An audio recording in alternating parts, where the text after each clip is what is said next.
complaining. It's a rolling start. I get all confused. It's Patrice O'Neill. And thanks for coming out. I appreciate you doing this, man. It's been You're one of the top 5 podcasts in the world right now, aren't you? I started number 1, and I was looking at the iTunes charts, and my wife came, and she. And you lose to Bill Burr quite often, I'm sure, right? No, Bill. I like his podcast a lot. Bill is playing Carnegie Hall, man. It's part of the festival, though. But it's Carnegie Hall. Right, but I mean, it's not like he. I love Bill. He can't do nothing with complete credit. No. I would completely give Bill credit. It's just really cause of a lot of factors. So's Tom Arnold. So's John Panette. It's part of the comedy festival. Oh man. I mean, like Tracy played Carnegie Hall. That surprised the shit out of everybody. That's true. I'm like, damn. I thought it was his podcast. That's why I really like Phil's podcast. It's one of the few that I actually put into my iPad. I listen to like on planes and when I'm sitting in trailers doing nothing. So people are gonna be angry at this because I think Joe Rogan. I don't think Joe Rogan reached. I think people were like saying I should do Joe Rogan's, and then I did Mark Maron. This will be my second podcast. And I know Bob has been trying to get Robert Kelly's been trying to get me on. You know what, dude? You come by, you get a coffee. But he's not like you set it up. That's the thing about when you're like meaning Bobby asked me to do it, and I'm like, okay, I'll do it. But it's never getting done. Is that your phone or Voss's car? It's like you're getting it done. How? Because I said a time. Well, because you go. It's like So let me turn this off. Sorry, that was Frosty saying he can't make it. I didn't know he was coming. He wanted to come. I don't want him. It's just we got enough people in here. We got exactly the amount of people we need. None. Exactly. Well, my girl's here, but Vaughn and Mabel. Yeah. And room service coming up with crab cake. So I get it done how? You got me in comparatively. Yeah, it actually happened. So that's why it actually happened. Bobby wants me to do it, but we never get it done. So I think Bob might be a little mad because he asked me to do it. How was Marin's? It was interesting. I didn't know. I just I was talking to Marin. Me and him have this. Me and Marin got a. It's a weird thing because I love-hate relationship. Nah.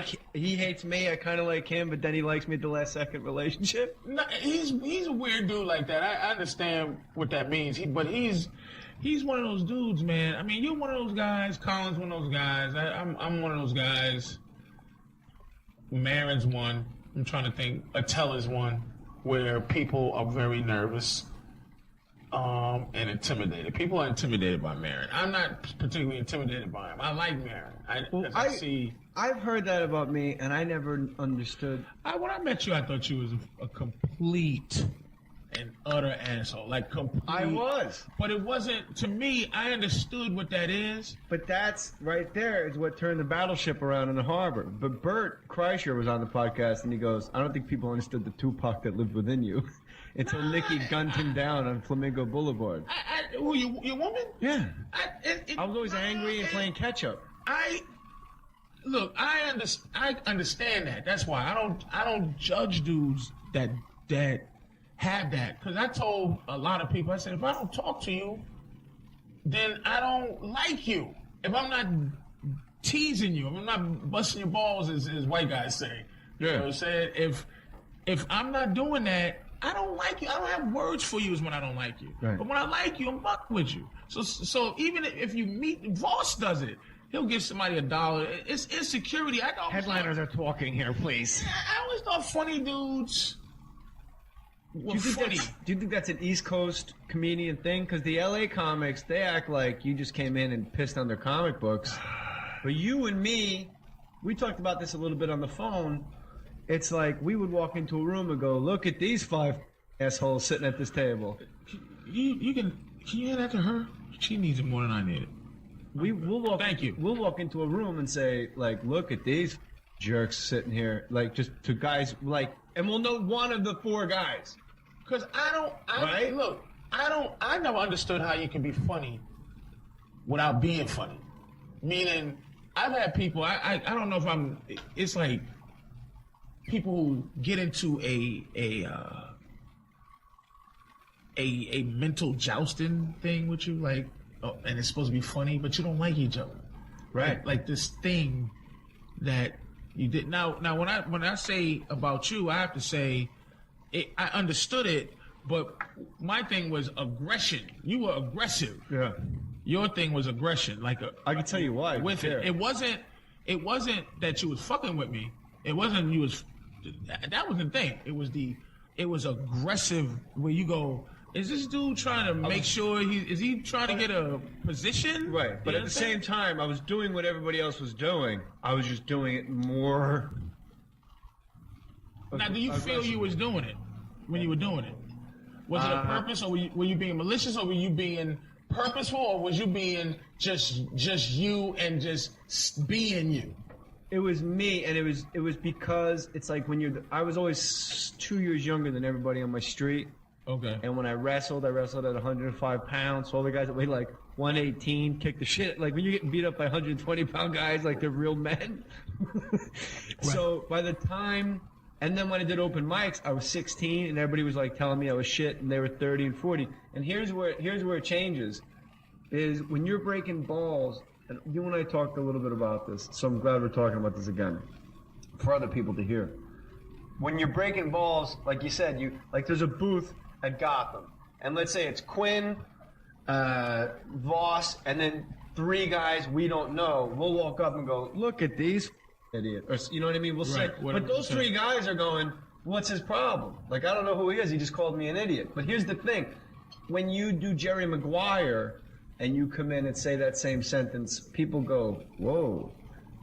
I think it's approach, because to me, I was still the guy on the stoop with me, you, and Keith, Right. and Colin, and Red Johnny, and the Round Guy at the Boston Comedy Club, where Right. we just shit on each other until the sun came up. Right. And then when you go out west and you make 2 movies and come back, all of a sudden that shit ain't so funny anymore. Well, I think too, if somebody's with you, they think what you has changed because you are in movies. So people are nervous about, they might not think you're the same person. And you might think the ball busting is coming from jealousy. As opposed, your ears might change. When you come from doing Jerry Maguire, somebody goes, shut up, Jay. You're like, you might feel, because let's be honest, the higher, it's hard to keep yourself in check when your profile is rising. It's hard to, that whole thing where they go, hey, keep stay grounded. Yeah. It's very difficult to stay exactly how you are, because I get noticed more on the street, and I'm a people guy, but sometimes I catch myself being how I can be a douche. Do they think you're Oliver Miller? No, never. Give me a I'm not laugh, tall son enough. of a... Not tall enough. I didn't mention your mustache yet, so keep going. Colin talked about that, but I'm telling you, this shit is a triangle. This is a square. You got the Michael Jordan mustache from the Hanes commercial. We should stop saying, black people should stop wearing that just to yeah. go, boom. No, we like it. It's and a it's a Charlie Chaplin. Exactly. I like it's that. it's a Chaplin. I said on the podcast, I said, you know how crazy you have to be to show up to do a product like Hanes, and you roll out of your trailer with the hip joint. like what? Like nothing's going on, and they go, "Hey, Mike, have you been to hair and makeup?" And he goes, "Yeah, why?" Oh, nothing. Yeah, you got a It's hip like it's mustache. Michael Jordan. You know they got you for like, and with him, it's like you got 14 minutes. Then you got 13 minutes, and he'll tell you the whole way. You got 6 more minutes. You better get your shot. And they go, "Just say it, Mike. Just say it to the camera." And he goes, "Oh boy." I shaded with a triangle. I think it was like I was trying to get a Carmelo Anthony going, but I guess it's. I'm surprised the Celtic fan wants to look like a Knick. Oh shit.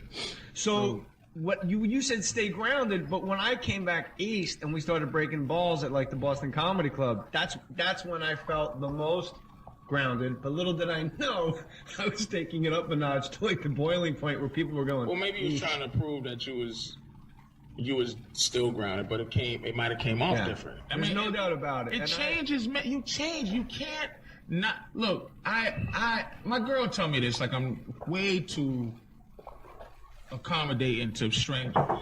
Like I'll talk to strangers. And I just have started conversations. You told him that? And I just stopped it, and it's hard to do. Well, it's hard to When somebody says, "Hey, Patrice, what's Yep. up, man?" and you go through that like. It's 4 seconds in your brain, but as fast as your brain works, it's like a 50,000 person Rolodex and situations and places where I could possibly know this person from. And I'm betting you, Patrice, you don't want to be like, this person can think I'm a dick because I don't remember them from that thing. And then you go, "Hey, what's up, man?" And then you realize halfway through, I have no idea who this person is. I try to carry myself like a dude that you shouldn't, like if you go, "Oh, that's you the dude from," especially if somebody says something. Years ago I did this show, The Jury, and I saw the lady from Ghostbusters. That's who she was to me. The old librarian from the Ghostbusters. Evidently, this woman is some kind of Oscar-nominated. Hey, hon, who played the librarian in Ghostbusters? She's an old lady. She's been on Night Court? No, she's All like. right, so I'll look it up. Sigourney Weaver. No, the old lady from The Librarian. Well, we'll figure it And out. she was in the movie where De Niro was retarded or sick or had a stroke or something. Oh, Helen Mirren? Helen Mirren? Yes. She said that's all of them. That's it was it wasn't Helen Mirren. No, Helen Mirren Stiller was more and Mira? famous. Just the old lady that played the librarian, but she got Yo, mad. what up, Scrub? So her. How you doing, brother? And she got mad because See you, man. I said, "Man, I recognize you. What you do?" And then she's like, What you do? "Yeah, right." And she's like, "Have you?" Just listening to a bit of Patrice O'Neal on this overcast day. Rest in peace, Patrice. Yeah, hope you're doing alright, man. Have you seen? You must have seen the movie. You know, Love Is. Smoking some weed, nice. And I'm like, "Oh, ain't it?" Alice Drummond. Alice Drummond. Never heard of Alice Drummond. And so she goes. She was so disappointed. Good old what's her name? Yeah. So she was Well, then she's an disappointed. asshole. She's playing the But that's what I'm librarian. saying. I knew her from what I knew her from. Right. So I knew her from Ghostbusters. Right. And she said, and she breathed hard. She went, Ghostbusters. She was on the Cosby Show. Like I'm looking at her IMDb right now. New York News, Tu Wong Fu. I know her from the Ghostbusters. I'll To tell you level right 12 now, on my you new ain't hardcore mage But she character. got upset. So Mage is pretty sometimes tricky, if you always I gotta have see him on. me in Tu Oh, yeah. Wong Fu. If Sounds somebody fun. see me on the street and say something I don't like, I notice that I get, like if somebody's You like, don't usually do mage, you know, right? like when I was going to Brazil, they call me Patricky. So if somebody's like calling me Patricky in the But street, that's because they don't speak English. nah, Patricky, like, because they know.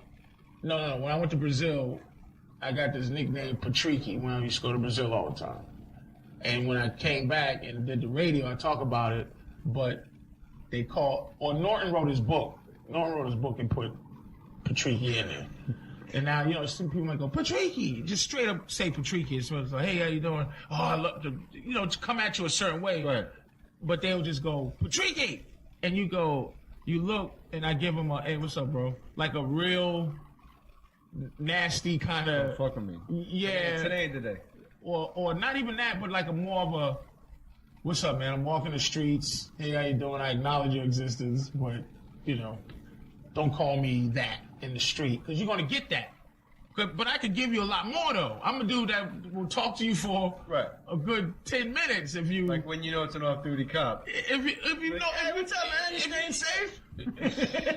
if you acted a certain way, I'm gonna give you something. I'm really like that dude in the street. And so the thing right now in my career that I'm getting used to, Jay, is this idea of not being able to be in the street or not being able to It's nutty, man. not be like, you can't be around everybody like that. I was at the pharmacy the other day picking up like sodas, and at Dwayne Reed, and the lady goes, "I haven't seen a pharmacist because I've been in New York in like 6 months," and she goes, "How you doing?" This Russian lady. I says, "Good." She goes, "You had a baby?" Like, so I haven't seen this lady in 6. She knows I had a baby. I haven't seen her, like from the news, Right. the fake, you know, that bullshit news. Right.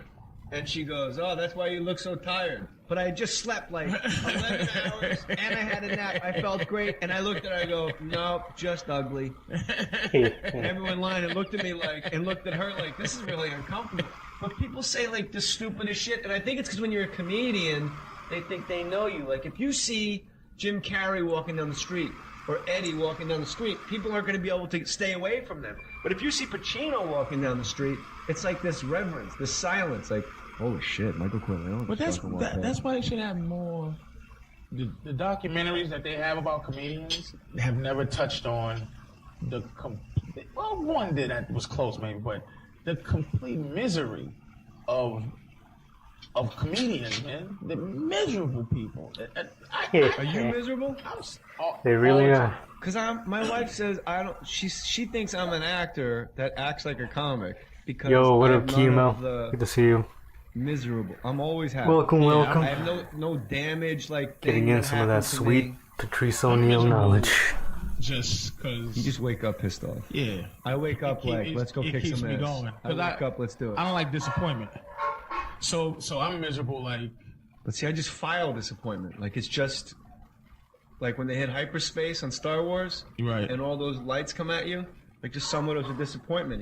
They just fly past. Like it. Keep going. but I mean disappointment just on a basic day of something spoiling my happiness. This mean it's just if I feel like singing the Zippity Doo Dah.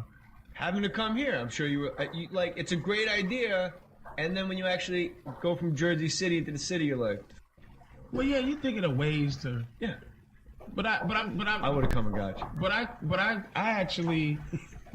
She's coughing like I feel good. JJ, I can't come in. I gotta cough.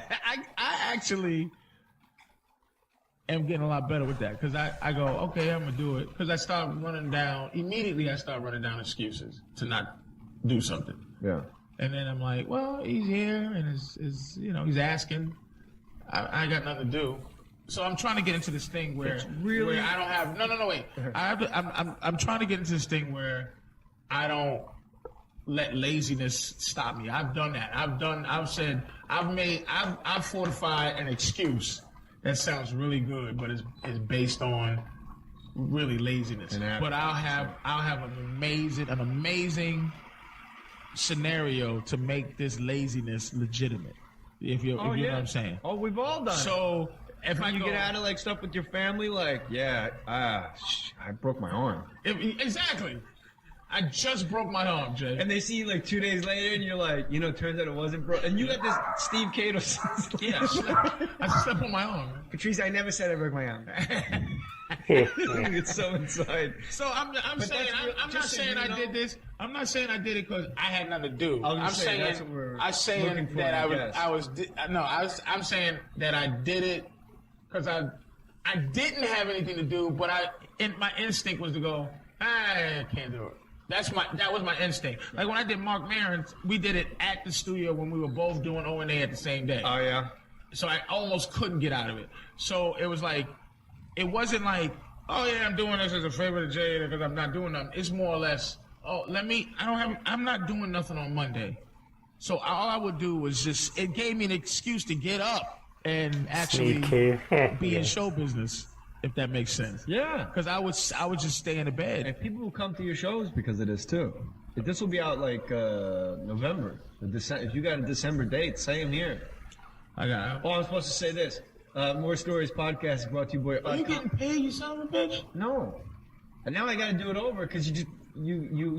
I'm going to interrupt if you're getting paid for these podcasts. No, I don't make a penny. Really? Never took a dime. Brought real. Never took a dime is not never. I've never gotten paid. Really? Never. Is it a labor of love? Yeah. It's because people go to your shows when they hear it. I mean, you get paid in the long run when people go, when you're at like the Tempe Improv and you go, this is oddly full on a Thursday, and they're yelling out lines from the podcast from like 2 months ago. Really? Yeah. How long you been doing it? This will be, what, like 17th? The 17th one or so? 16, 17? Over the course of what? This Yep. year? Every week. Every Thursday. That was a good benefit only of been the doing podcast early on. Was 6 months maybe? Was growing the fan base. Starting, Yeah. like, June. Like Barry Katz is my guest. I couldn't even get anybody to come to my house. Because besides What that, was you the only see a comedian if you Every opening went act to on their the road show. was like, you want to do my podcast between shows?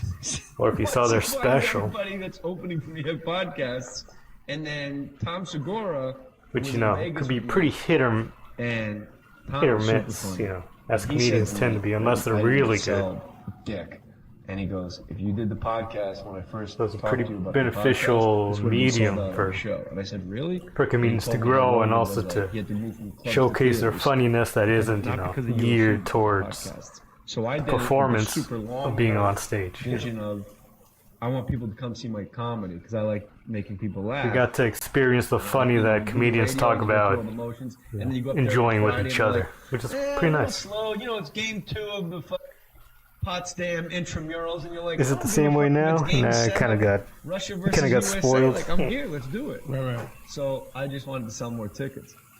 So it's happened. I saw it already. But did you think that it would do that right away? I was told in no uncertain terms by Tom Segura, by Joe Rogan, and then by when I talked to Kevin Smith. It was, you don't understand. This is what's happening. I said, so this is like the future. And they went, no, this is now. Like you're actually on the wave now, on the board, surfing this shit into where it's supposed to be. Like you're not ahead of it. You're not behind it. It's exactly right now. This is what's happening now. Like radio's going away quick, and everyone's going to start doing podcasts. And you can just drive home, like today, you and Vaughn could just hit like the Holland Tunnel and go, let's listen to like. Saw someone watching we wanna Rogan listen to. because Like he a- didn't like, bring anyone whether small or it's- niche. You go, Yeah, you that's go Adam right. Carolla, you can go like Cornell West, you can go. Rogan was you can go all right Barry. when there was What are no they other hearing? options for They go to long iTunes, form they download interview. It, it goes into their iPod, like if they're going to the gym listening to music. But I always found it very hard to get through an Somebody- entire I did- Joe Rogan Another podcast because Joe kind Saying- of okay, kinda stinks. I did Marin. It's not- WTF Mark Maron. it's not all that funny I did or Marin's. his And he was insights doing it, aren't it all that wasn't- crazy. And this wasn't a long time ago. It's just It nice was to have, basic. It was like when I did it, I was like, this that is interesting. avenue I was looking at his setup. For and I a went out celebrity that or day and got the whole comedian setup to do a or podcast. anyone to come in and to like do their thing.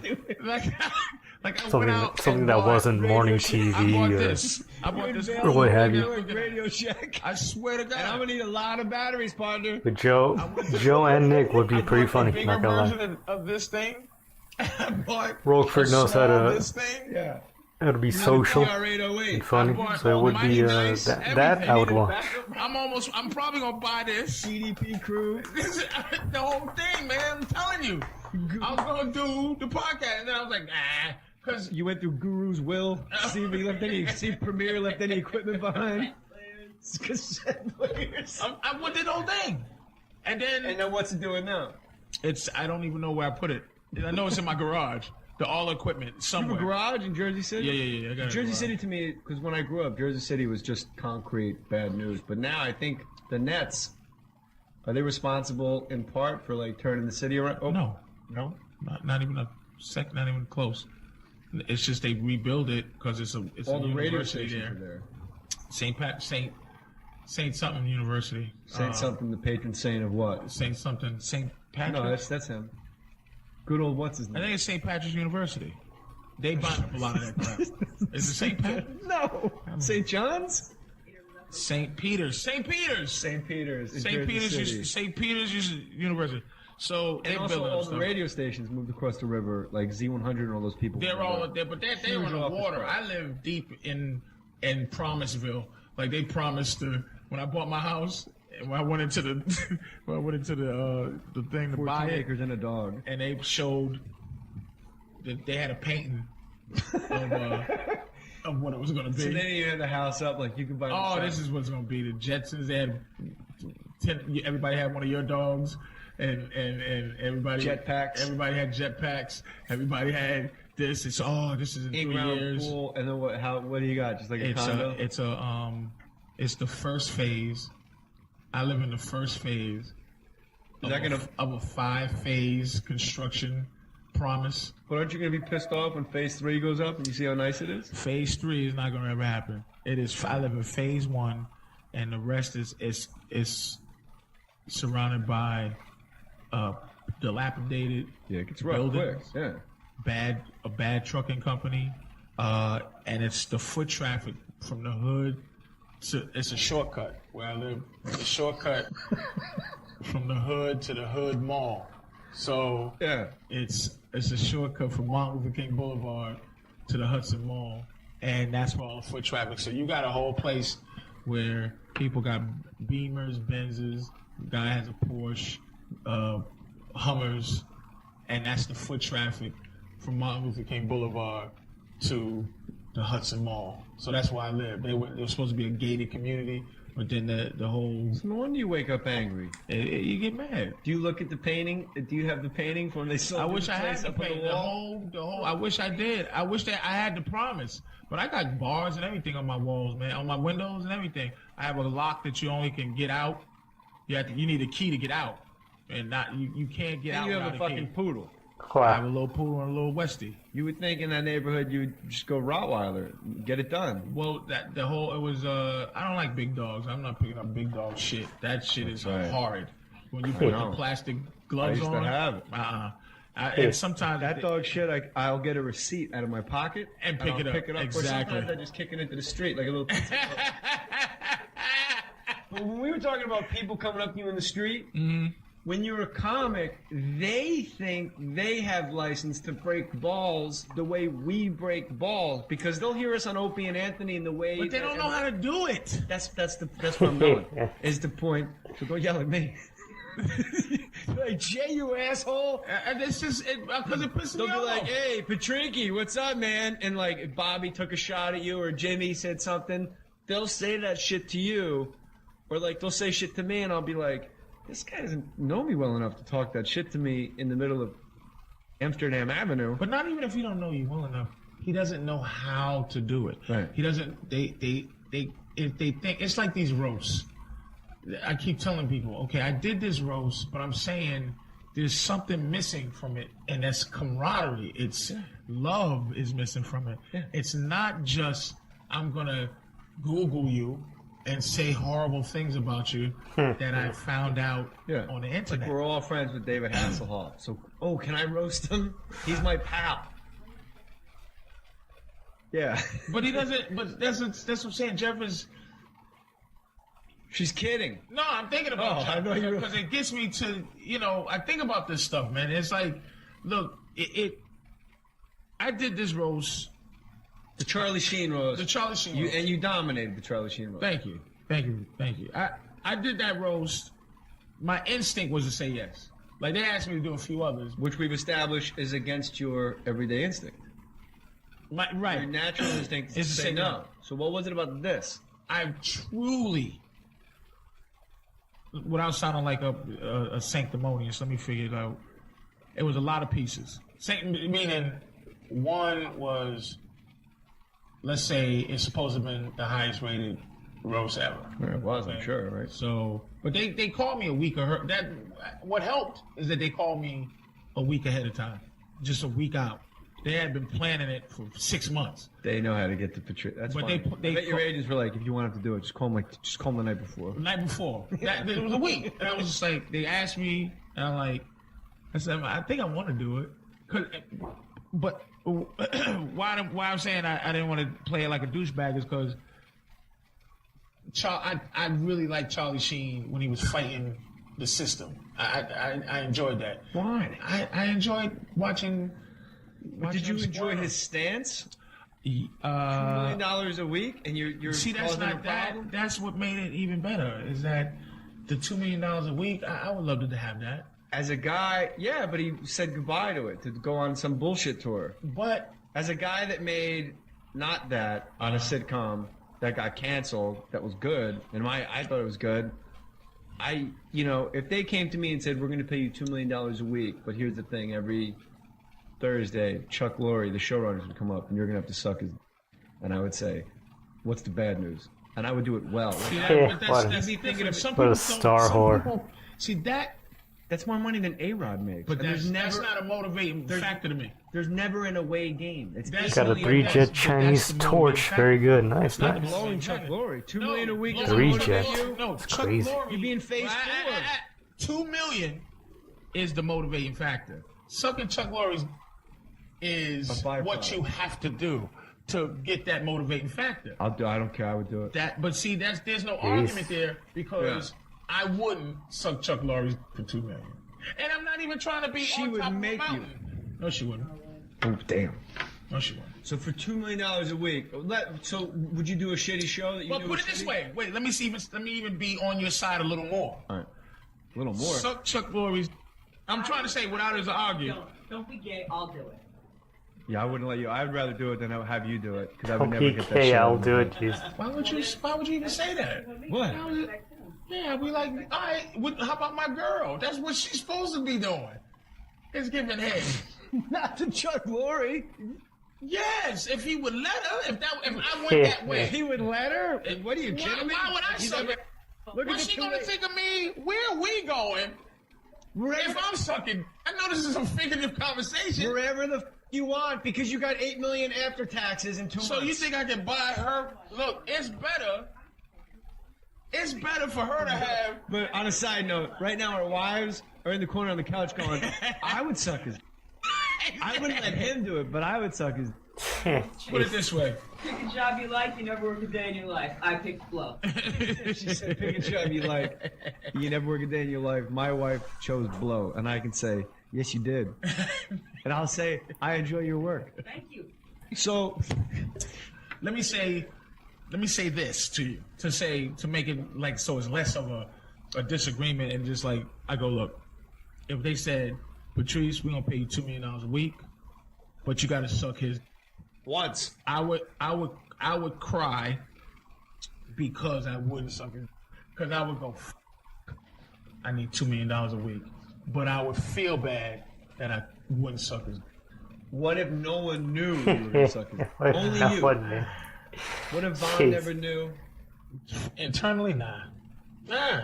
I built my mind, so I like money, You'd but be I in don't love it. phase 4 in Jersey City. It's fine. The next day, But here's the thing. It's fine. Charlie Sheen never had it. yeah, my wife has a salient point. Charlie Sheen never had to suck.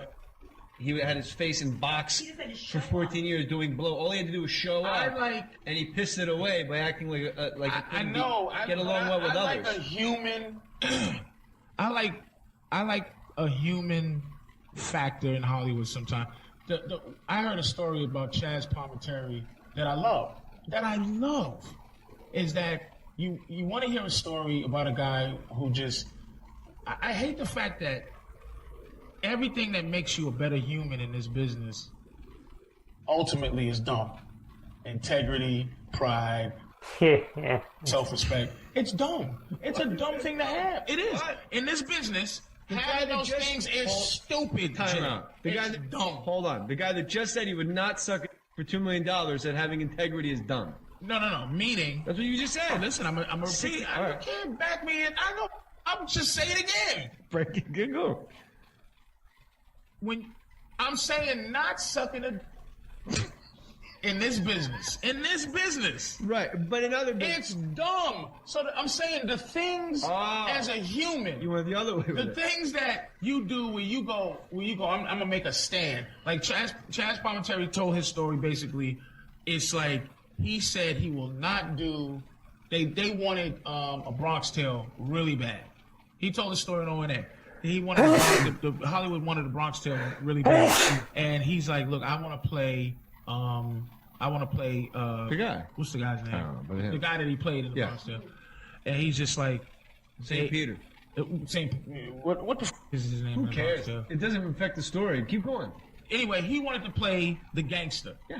No one would let him play the gangster. They kept offering him more and more money to say, no, you're not playing the gangster. We want to buy it. You can play the bus driver, but not the gangster. He's like, I want to play the gangster. He even went Nice. Sonny. He wanted to play Sonny. He even went in the bathroom and had a moment of, what am I doing? Why am I not just selling it and then moving on? He had some integrity there. So finally, by chance, he met Robert De Niro. De Niro said, I want to make this. You can play Sonny. I don't give a shit. I'll play the bus driver. And the rest is history. I love stories like that. But in the midst of his story, he was wondering, what am I doing? Having dumb integrity. That's what I mean. I enjoy. Would you say it paid off for him? Yeah, it paid So off. then how could it be a dumb thing to have integrity? Because the journey in Hollywood terms, because even him This in is the skewed room. logic. No. How does Jay not Even get this? in Is fucking the Jay bathroom, retarded or he's something? starting to question his own What? integrity. It did work out, but that's 2020. That's hindsight.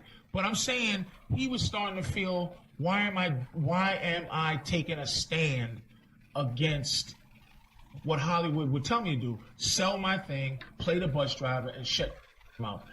When I hear a story where a dude goes against the Hollywood thing and he wins, I love that story. I just think it's a possibility. Like Stallone in Rocky. Completely, like, I'm not doing it unless I can play Rocky. Unless he does his thing. And then finally, it's like... And it took him years to incredible become. movie. Yes. It's weird when you think that Rocky came out before Raging Bull. Because you think of Raging Bull as like this work of art. And it seems older the way it's filmed and everything. Yeah. It looks like an old movie. Yeah. But it was a lot after. Maybe what? No, it was 6 77 years? and 80. 3 years. Okay. So my thing is the Charlie Sheen thing, But he didn't win. He lost huge. money wise he lost. But not He lost his kids. that had nothing to do with Chuck Lorre though. That's his And it's personal the whole life. situation- And Jay needs to get off Charlie Sheen's dick over here. Kids is a different thing. I With wouldn't the say too lose with kids. judgmental. I'm saying It's the connected Chuck Lorre beef. because the behavior that made you have Chuck Lorre beef on set is the same behavior that made you lose your children. I wouldn't say that. Well, how can you not say I it? wouldn't say that because Drugs and because firearms and I'm hookers still and kids. a woman, and people might go, well, "How?" I don't abuse my way out of my relationship. I might have abused Yet. my way out of business stuff, out of opportunities maybe. What do you want to do? I would love. We just talked about this recently.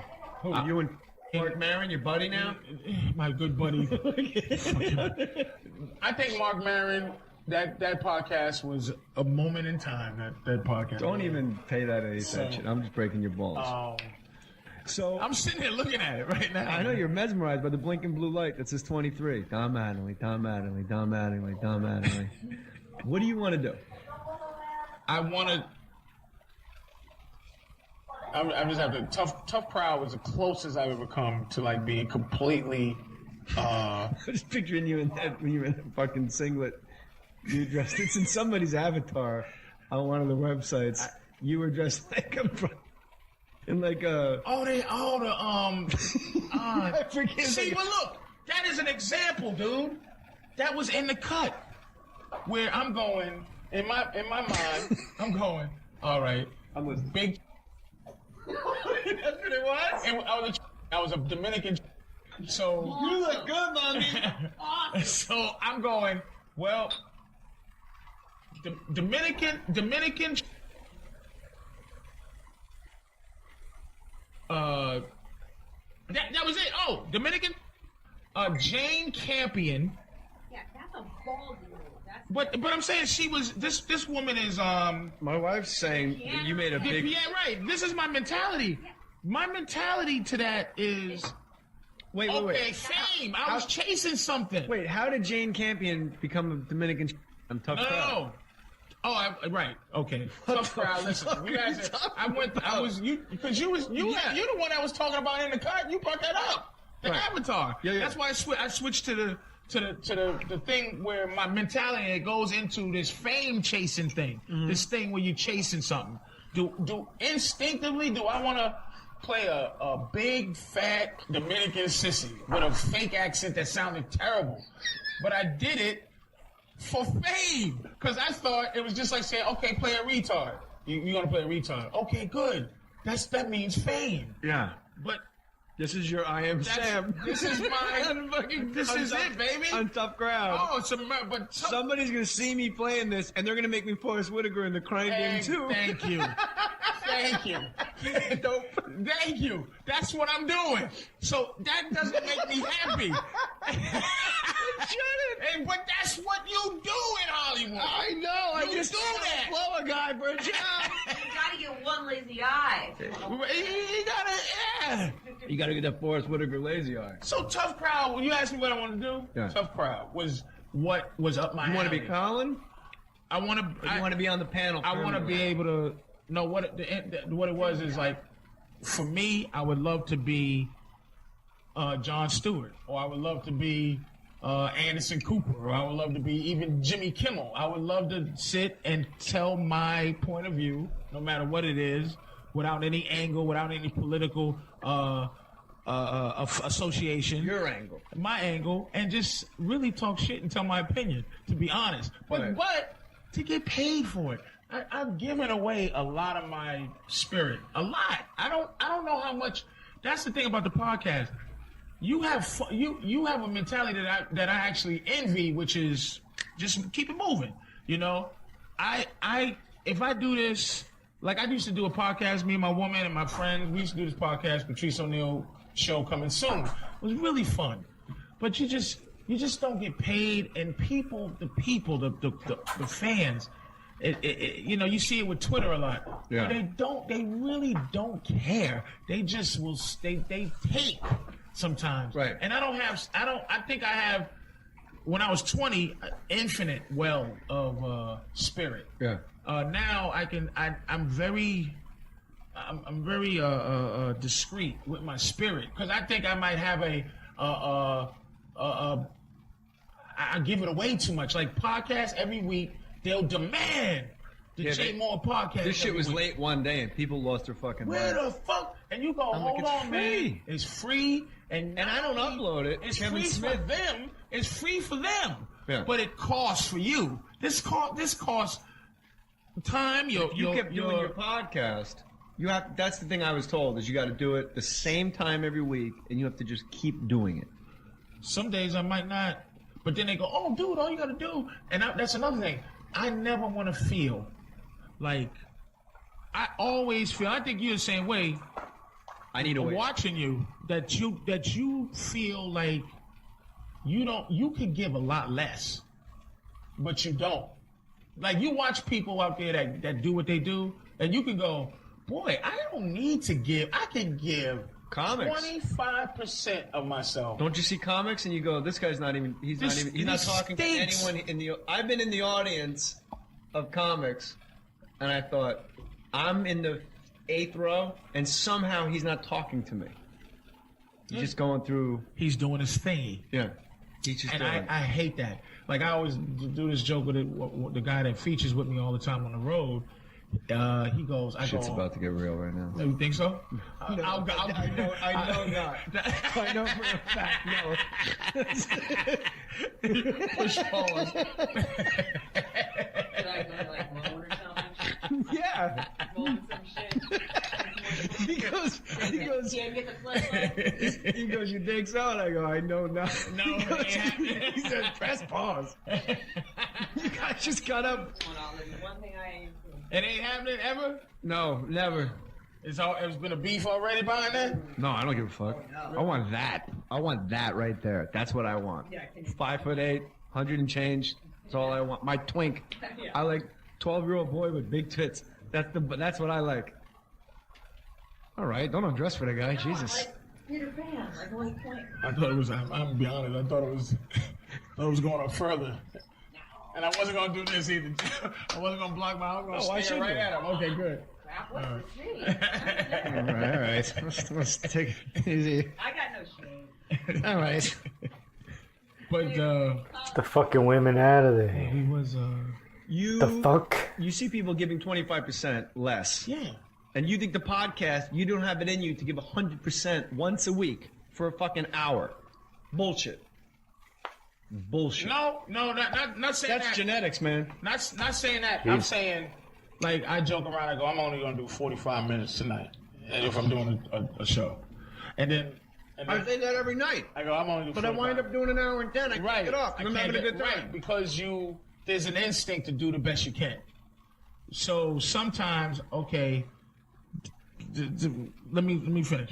You got it. Let's say I was talking to Bob. Bob, like, dude, all you gotta do, even if you don't, just get up and just talk shit for an hour, or do something in the dressing room in between this, And that's what I mean about not giving 100%, which is if I set my standards at I want to interview Jay Moore, I want to interview Colin, I want to talk to this guy, I want to go down to the protests, and talk to people. If I don't do that every Monday, I'll feel bad. I'll feel like I could give a shitty podcast and it's good enough. That's what I mean. I don't want to do good enough. I want every week, and that's what I'm not sure of, that I'll start to get angry because I'll go, I'm giving you too much of me. I'm dying inside. But how can you ever equal that relationship with your audience if you always feel like you're giving more and they're vampiring you? Never on stage. Oh, I know that. I've seen on you. Stage. It was for those idiots occupying Times Square. I was going to see Saturday night. They fucking ruined it for everybody. Hippies. See, the audience has to give when they're in the crowd. That's what I mean. I'm talking about. It's like tug of war. And I'm glad you making me make it clear, because I could say some things in my mind is clear. I'm saying the arbitrary world of the internet, the arbitrary world of arbitrariness. Just you're doing this out of love, and you're just putting it out there. But I'm saying when I do shows and I see you, I know that you're giving. Yeah. And even if you're not giving, I know you're gonna give. I'm gonna grind you down to a nub. See you. Yeah. You feel me? And I'm gonna get everyone at your table to wonder why you're not laughing. Yes. But here's the thing with the podcast is I'll do sometimes like Matt Paxton was here from Hoarders. Mm-hmm. Quinny's coming by. And then when I get to LA, I'll do like 2 comics right in a row. And then I won't have to do it again for a month. Because I'll have a catalog ready to go. Oh, you'll just have it. Right. I get what that wasn't my intention. But I realized that subconsciously, and now it is very consciously, any endeavor I do, I need a way out. When they say, hey, like, do you want to have the David Letterman show? You go, yeah, that's like the dream job of all time. And then you realize, holy shit, if this goes well, I'm never moving. You're an old man. I'm never doing the Comedy Works in Denver again. I'm never just going to be in a hotel going, can you send up chicken wings? I'm watching Fright Night. No, there's nothing that you're going to want to ever stop doing comedy? No. But to me, it's also... Spinning plates always has the connotation of like, whoa, like shit's about to go wrong in any second. But if you can have spinning plates be a positive visual, you're just spinning a lot of plates. You got a lot of irons in the fire, they say, but spinning plates is more applicable. To me, each plate has a little bit of money on it. So why put money aside? When I was doing a sitcom on my week off, if I can go get half my weekly rate of a sitcom by driving to Phoenix, only a fool to me would leave that behind. Because then you can live off the sitcom money. I mean, you can live off the stand-up money, and you can just buy a house with your sitcom money. So a lot of your motivation is money.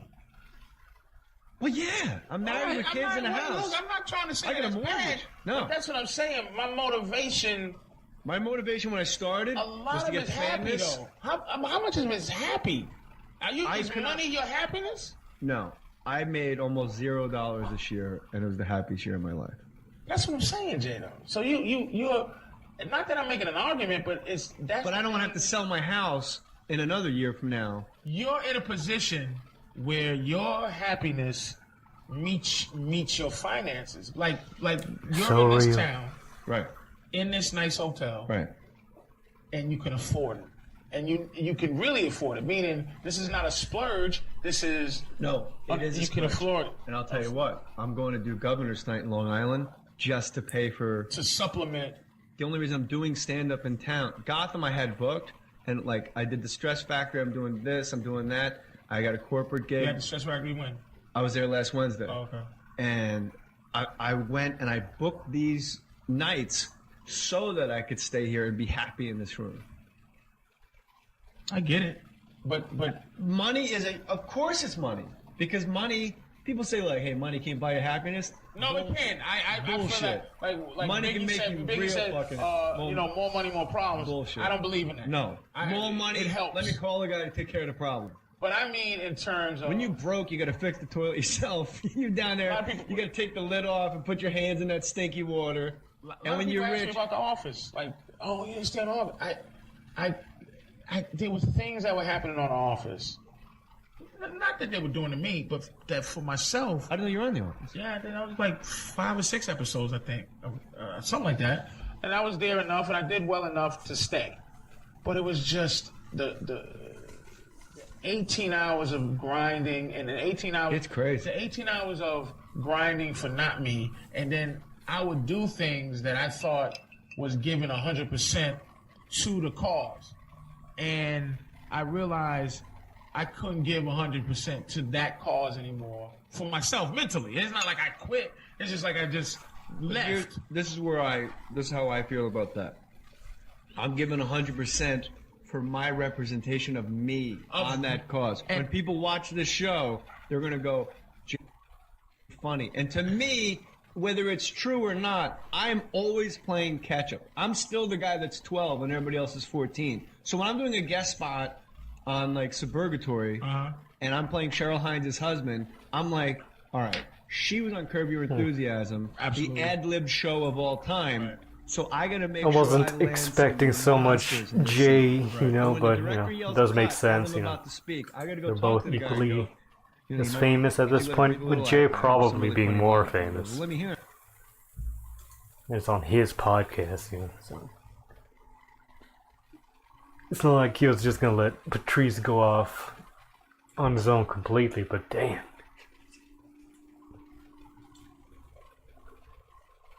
Yeah, I don't think I've seen any of Jay's stand-up. I've seen him in movies.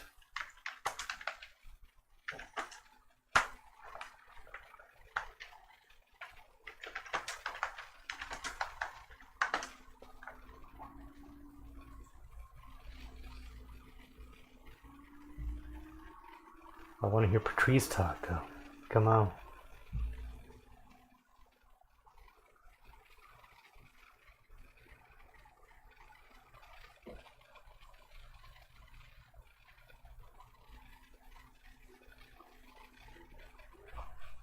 The Mangina dialogues, what?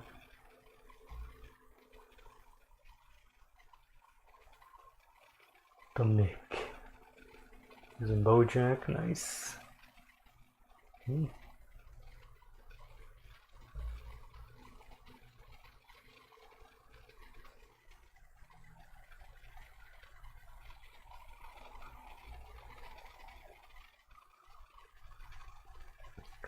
He's done a few video games. He does have a video game kind of voice.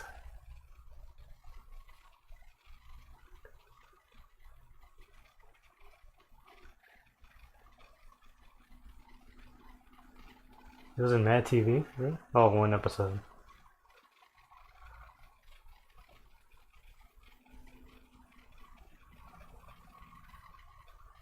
Small Soldiers. Oh yeah, he was in this movie, wasn't he?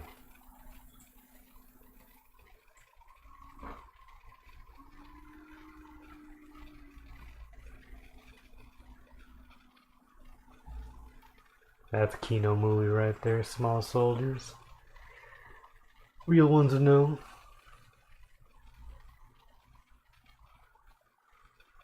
Larry Benson. Yeah, I think he played the guy who was trying to get with the mom of the kid or something like that.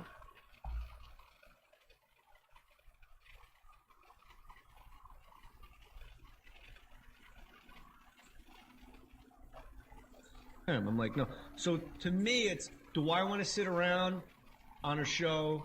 And I know exactly what you mean. And it's mind-boggling that for a half-hour show can take 18 hours. Right. Is like, and a sitcom, meanwhile, they do a switch like on Bugs Bunny, that big switch, that light switch on the wall, like a sitcom, they just light it.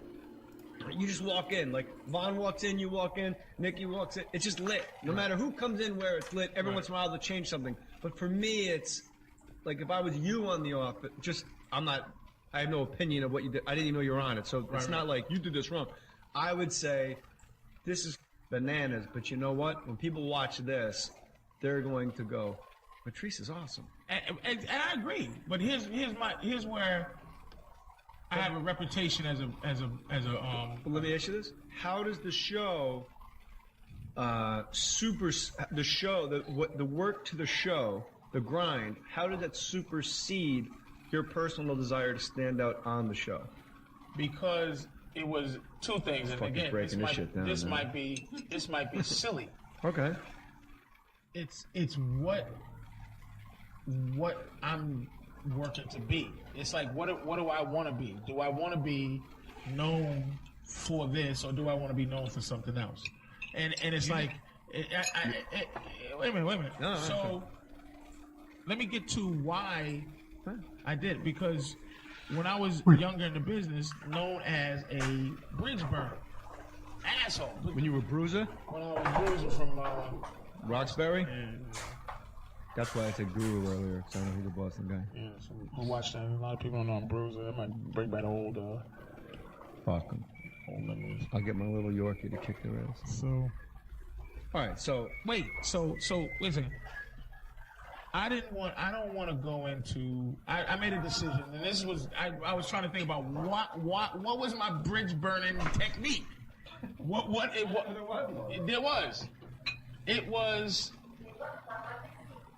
This was my technique. It was saying yes to things that was gonna push my career forward. But saying yes to that, not wanting to do it, but still doing it. So I do it with a bad attitude, if that makes sense. So I go in, the podcast, for instance. There was a time I go, oh yeah, I do it because I know it'll help. But I go in and my attitude is just completely wrong. So and it's just bad. Like it's just bad. It's not interesting. why is it's the not- attitude wrong? But I changed that. So instead of going in like I don't think I've ever been asked to do Chelsea Handler, but I go, if I do that, I want to do it and do it correctly. Do it where I submit this is the boss. I submit that I'm on stage with Joe, Open the window here a bit. Lonnie, or whatever. And, It rained a bit and- today. and It's play been my overcast position. for the past But I'm 3 not willing days. to do that. No, you're not I Charles go, Oakley. You know, I see a guy like you and Chelsea Handler. I go, what the fuck is Patrice doing on Chelsea Handler with these but that's ne'er-do-wells? but you only say that because you have an idea who I am, and you have an idea of who I am. But you wouldn't say that just because on a talent level. You say that on a presentation level, on how you're presented, how I present myself in the game, or how you present yourself in the game, How I would perceive it? how Colin presents himself in the game. But you can see someone else doing When I Chelsea see you that, on the panel with Chelsea Handler, you stick out like a sore thumb. You're wearing your Celtics gear. You're Paul Pierce. You ain't, you know. But there are people who are Paul Pierces that would do Chelsea Handler, if that makes sense. I've never seen him. Josh Will. No, gets man. A people, man. And I'm not an A No, guy. I'm not talking about a guest. You're talking about being on the panel. Yes, No. being on her show. No, she has people on that show that just want to, that are just like her like crew. But in reality, man, I would stick out like a sore thumb. think in the world of You'd comedy, be like Kobe playing on like St. John's. You'd but go, I "What don't is this think guy doing?" in her world. In Chelsea's world, I'm those people. In Chelsea's Joe world- Coy is selling out theaters. In Chelsea's world, we're all in the D League. Right. Yeah. But see, you are, I think you're correct in that. I'm giving you a positive reinforcement for you to think, if I go with Chelsea Handler, I have to do it correctly, and then you'd have a bad attitude about going on it. You should never be within 100 miles Point. because you're the guy. You're the guy. And there's a great expression that I heard a long time ago, and it never left me, Patrice. Tell me who you're with, and I'll tell you who you are. So when I get asked to do a show, when I find out it's a panel, I go, because the panels, you always wind up with, hey, you know what, we'll get Patrice, we'll get Jay, we'll get Jimmy Norton, and then you wind up with like guys you never heard of, and some chick that was a swimsuit model, and you're like, what am I Dealing with these people. they classify you in that position. That's it. Tell me who you're And with. that's what I'm saying about that gets to the whole The Office. crux is that I want to be able to look at BJ Novak and go, you the man. Let me submit to what is something in me. I'm looking at his face, and he can sense. Disdain. Yeah. But you know, And I can't hide it, and I try to. So I go, look, let me not get a bad rep, so that when I get like this Charlie Sheen thing, I think that was one of the biggest steps I made in terms of showing people what I do.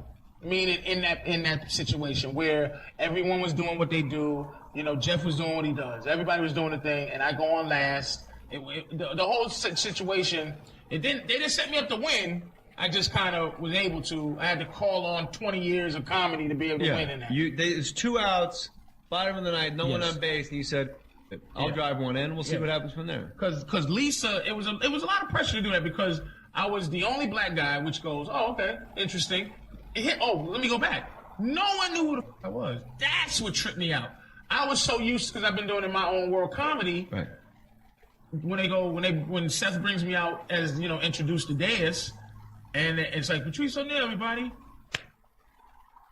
But that's why. and I was like, holy shit. You said earlier you don't want to do it just to do it. That's why you have to do things just to do it, so that the next time you're in a situation like that, people go, "That's the guy I saw in The Office."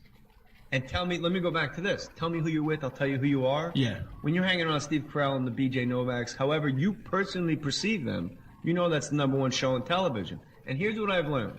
And I've been on a lot more sets. Right. Okay? Everyone is jealous that we can do comedy.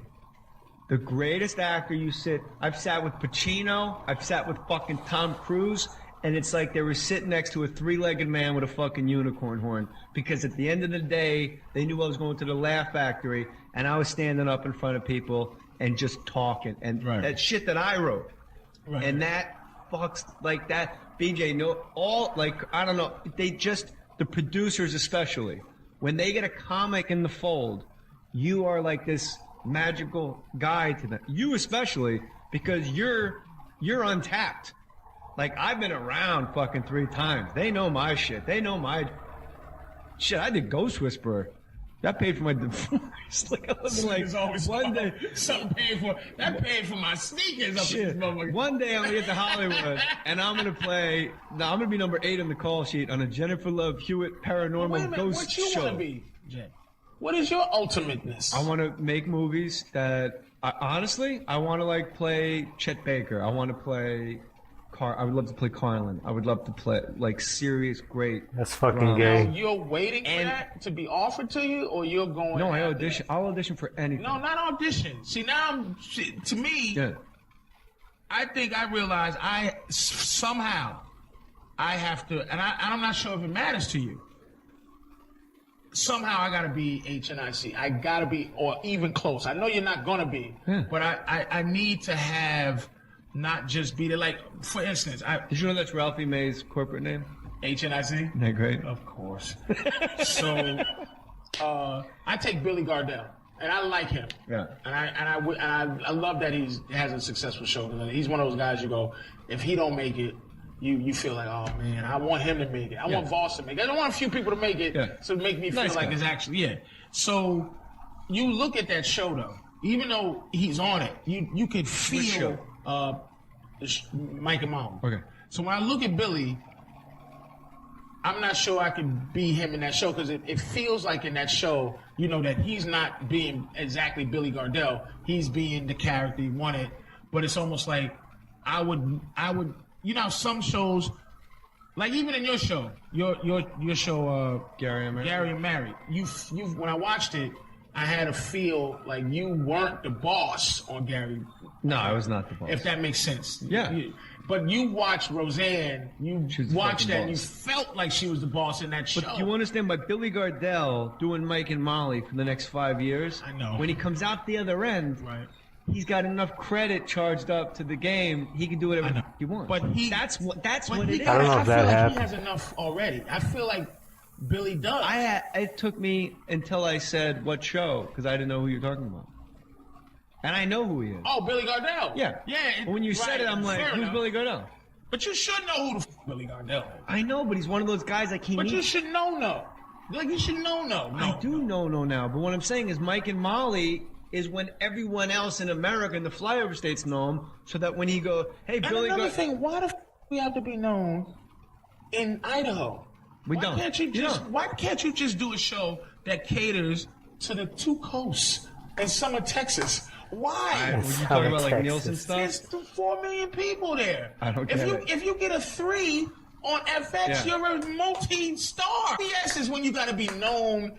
That gets you Yeah. known all over the world. Yeah. But, Like there's fat white ladies in a mall in the middle of Texas that go, I really enjoyed you on the yeah, Ghost like Baseball. why do I have to be known there? Why not San It's Francisco, all- New York, Boston, I'll tell you Philly, why. and that's it? Because I'll tell you why. It's all putting more shit in your sack for when you go out to do your own thing that you don't have to look around and reach out for anything else. Like Billy Would you want to Gardell. be Louis C.K.? Meaning, in his position, would you want to, if you had the opportunity? I think it'd to be do- fascinating. Yeah. And that show. I'm horrified to do that. Meaning, Yeah, me too. do I think I have the Writing, there's directing, something and if it fails, crazy about that? Yeah, and if you fail, like, look, Gary and Mary got canceled. I don't know if you noticed. I've only been a guest star in like 3 shows since that and done stand up. Failure throws a long shadow. But once you're afraid of failure, done.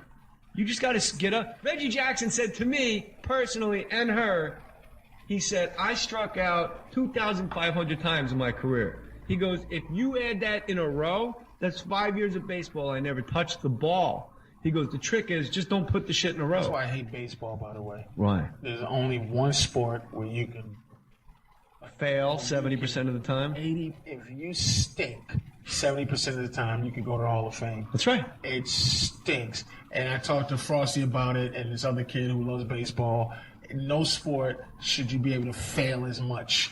Because the payoff, a home run, that's great. So if the other 3 is a home run, out of the 70% you fail, Yeah. the other 3 is a home run, that's good. But sometimes the other 3 is a bunt. The other 3 Little is pussy the single. other 3%. It's a Just goes under the guy's come on, mitt. man. It's a but listen, when you say afraid of failure, Jay, Yeah. let me backtrack. Yeah. I'm not afraid of failure because I'm in this game. My thing is, when I look at Yo, what's Louis, up, Anthol? it's not How you the doing, my failure brother? part that makes me nervous. It's Welcome. like, do I have the work ethic to do what Louis doing? That's what I mean. Yeah, no, I don't- Holy I don't shit, know. He's a monster, juggernaut when it comes to that Yeah. shit. And it's a show. Don't even worry about it. Listening It's a show to that some when I- Patrice thank you. O'Neal, It's a the show last that when I watch podcast he it, ever did. I realize in many lifetimes I will never do anything as good as Louis doing that right now. Right. That episode when he went to the USO tour with the duckling, Uh-huh. I fucking cried. I fucking cried when he brought. Thank you, sweetie. When he brought out that little duck, when his daughter gave him the duck, and he didn't know he had a duck, and because that was from his blogs on his website and He's the a- forward he's a- operating base when he said to the kid, "Who's from New York?" And the kid goes, "I'm from New York." And he goes, "Where?" And he goes, "Buffalo." And the kid goes, and Louis goes, "That's not New York. Buffalo sucks."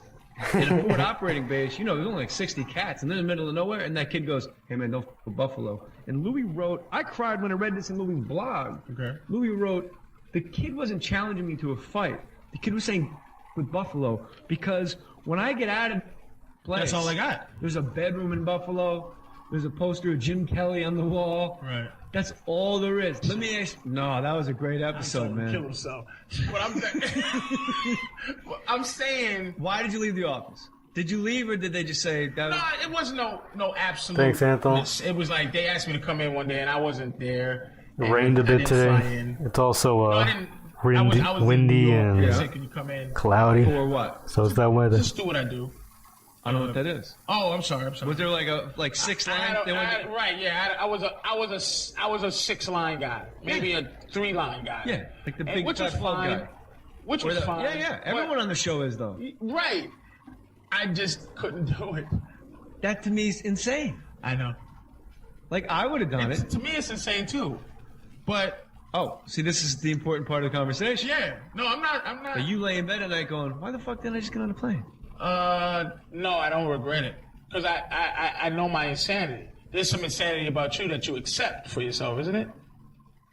Yeah, of course, we all have it. Yeah. It's just whether you Oh accept yeah, it. this is I accept one my- of the all-time salient Patrice Right, so I- wisdoms. Vaughn said, obviously, I'm saying about suck Chuck Lorre's dick. Right. Knowing our Like, own what makes me insanity, our own insane, what makes quirks, people our think I'm own insane, mental I accept it about illness. myself. Not burning bridges, not making. I've changed a lot about making people feel completely uncomfortable. Sometimes I've up and I still do, but I'm better with the things that I think I need to get better at. But I'm not better at the things that I believe in that people think I should get better at. So acting isn't really something you're like, No, the acting process. I just did a movie with a guy, Todd Rohal, Rob Riggle, who it makes me laugh. Lieutenant Colonel Rob Riggle. Lieutenant Colonel, that's. God damn it. He's like Gary O'Mara. He he- played my brother. Oh, was he on that show? He's a fucking lieutenant Fucking colonel in the Marine Corps. One of my favorite meats in the business. You know what I said to him? I said, how many times did you go to Iraq? He goes, I haven't been. I go, there's guys in their 4th tour, they're sergeants. You're on a TV set, and you're a lieutenant colonel, you prick. That guy, I like that guy. Like to him. Oh, perfect example. Right. Me saying that to him, he's probably going back to his dressing room going, what an asshole. Put him the same way you Yeah. did. And he knew, he's a guy. Stupid He's a Kansas dude. Jayhawk fan. He loves K. I'm trying to fucking whole states things. But he gets context. I like people Yeah. who get context. I do. I do. So you shot the movie with Riggle. I shot it. The Rohal, Riggle, Knoxville, and Patton Oswalt. This movie. It's What's it unnamed. called? It was called Scoutmaster, but the Scouting of America sued. Yeah, they don't f around. You man. can't say Scoutmaster. You can't do Saturday Night Live sketches about the Boy Scouts. You gotta change the name. You can't. It's untitled Todd Rohal now. But the process, when I finished, after everything was over, I was very happy that I did it. But the process of moving. But weren't you happy to be TV, done? I was happy to be done. But that's what I'm trying to explain to you is everyone's Oh my happy to God, be let him done. talk, You get to a jeez. point on a movie set where you're like, how much longer does it take to shoot Renee Zellweger reacting to Tom Cruise? So we're talking about the process. Right. You got to bring a book When I- and take naps. When I see the process and I'm involved with it, I want to have something to do with the process. So I'm saying, I think I could do what Louis doing. Right. Because I don't know if anybody could do that except I would have to cut out all the things Louis does. I think I could do editing. Producing I would definitely could do. But anybody can produce. I think the writing part. You seen the fucking idiots hang around a set and call themselves producers? Yeah. Right, that's what I'm saying. And when they have ideas, they go, you know what might be funny, Patrice? And you go, really? Really? Want it, the guy? Really? All right. Yeah. Iowa State graduate, economics major. Why don't you tell the comedian what's funny? I've only been in New Fucking York City zilch. for 20 years of my life. How would I hold the pizza? Doing shows at the Boston Comedy Club, and like everybody who kills is staring at you. There's 6 crowd members, and then there's 10 comedians that are good Yeah. in the back room, and you're doing comedy. So Yeah. you know comedy better than Tony I do? Woods is sleeping. Exactly. You like this for real? It's Like, unbelievable. Yeah. So When we did Last Comic Standing, you know, like Barry Katz, love him or hate him, the guy knows stand-up comedy and he knows comics and he knows and he gets shows on TV, goddamn. and he knows the wiring of us. If you're the star of Patrice and Von DiCarlo show, and you're the star, right? Right. And you're the star. And when the network comes in and starts doing their shit dance on the two of you, Barry's the guy that can come in and go, you just have to tell them, you got it, whatever you want, man.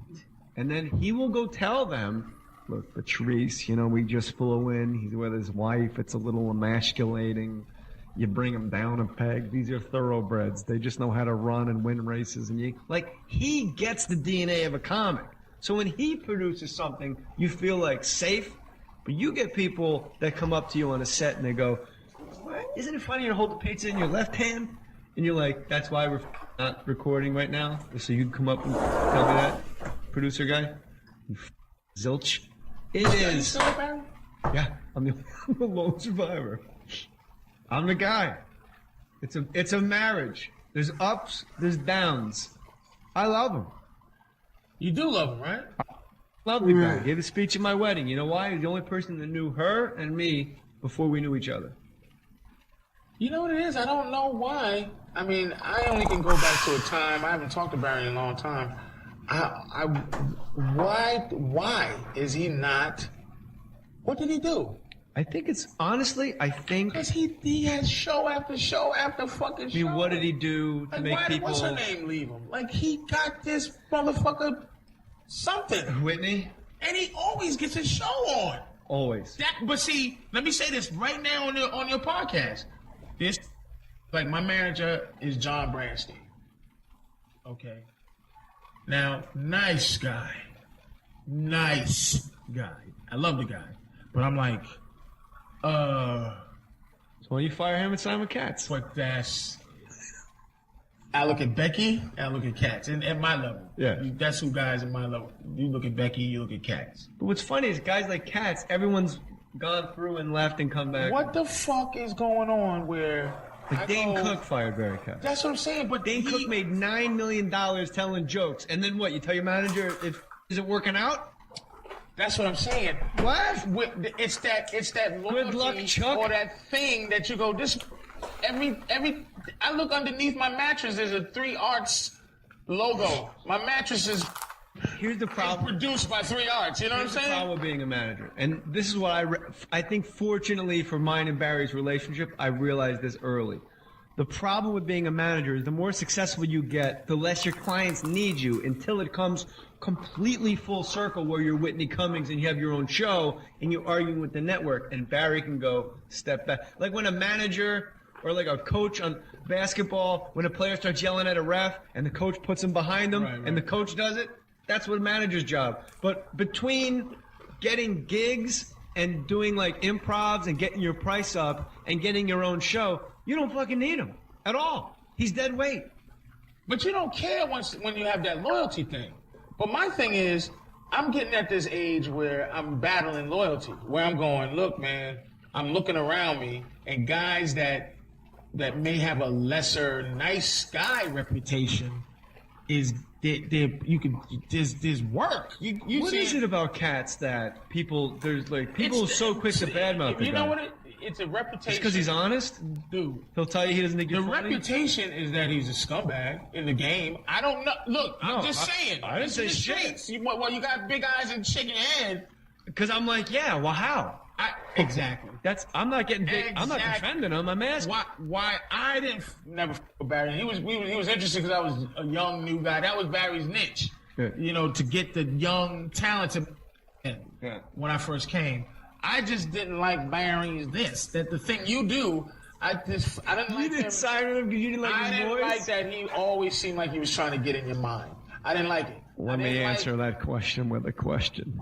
Yeah. But Barry's also a guy, if you go, shut up, he'll go, fair enough, man. But Jay, that's the relationship that you have with him, which helps. See, I didn't have that. Barry was very intimidating. He was the guy. He handled you. You thought he was Dirk handled Nowitzki. Yes. Yes. He was fun. He looked just like him too, by the way. Yeah. Barry looks just like Dirk Nowitzki.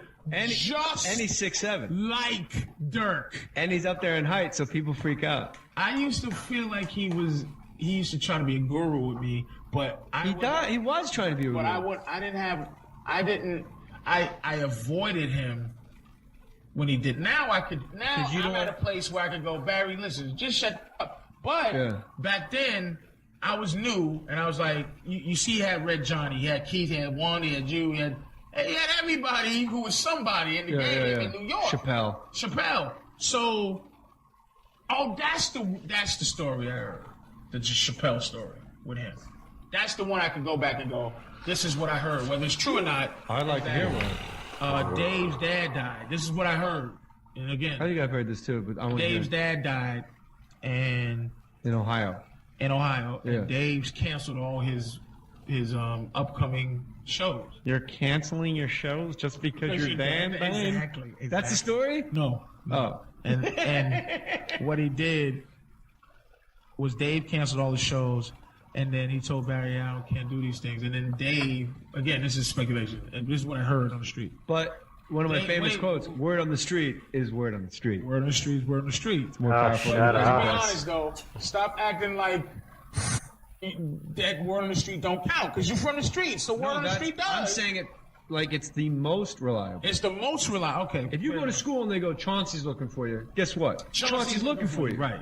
If So- you read the paper and they go, this might happen, Right. but you know from going to public school, you show up and they go, ooh, Anthony said, and you're like, wow, and you all day, you knew to come out and hit you in the face. Yep.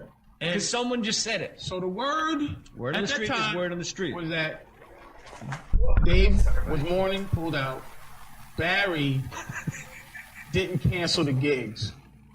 He waited until it got too close to cancel, Right. and then he said, Dave can't do it. Can you use Jay? Right. Whatever. Right. Whoever it was. And so Dave's in the street. He didn't know about it. So Dave goes, and somebody sees him walking around and goes, Dave, man, why didn't you show up to wherever university, man? We loved you, man. You just didn't show up. They had to go watch this other guy. He goes, I canceled that shit years ago. Yeah. You know?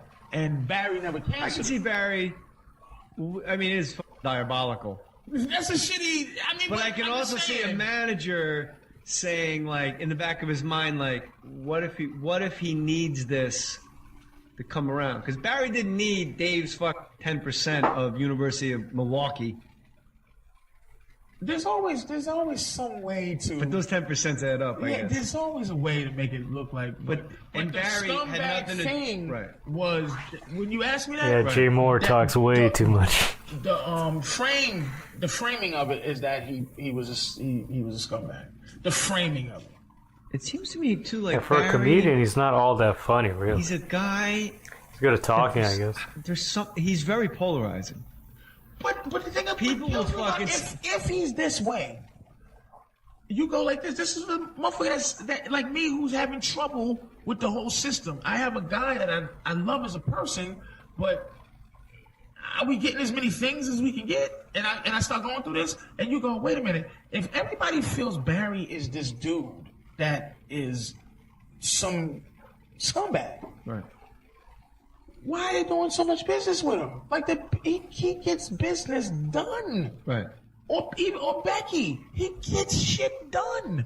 He gets. I've never heard anybody say Dave Becky was a scumbag. I've heard bad things about that. Oh, really? Yeah, The only it's guy, all bullshit. It's Bernie all- Brillstein's the only guy that died without a negative thing said about him. Right.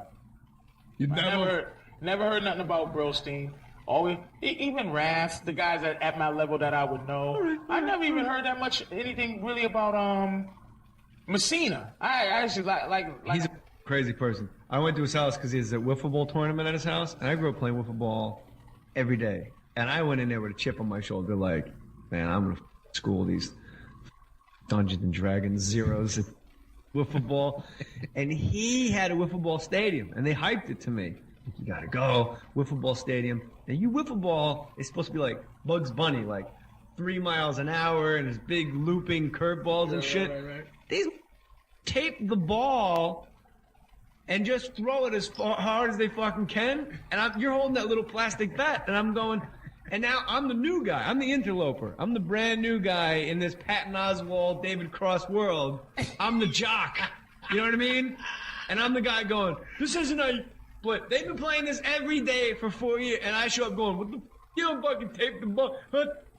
And I was just out in the streets.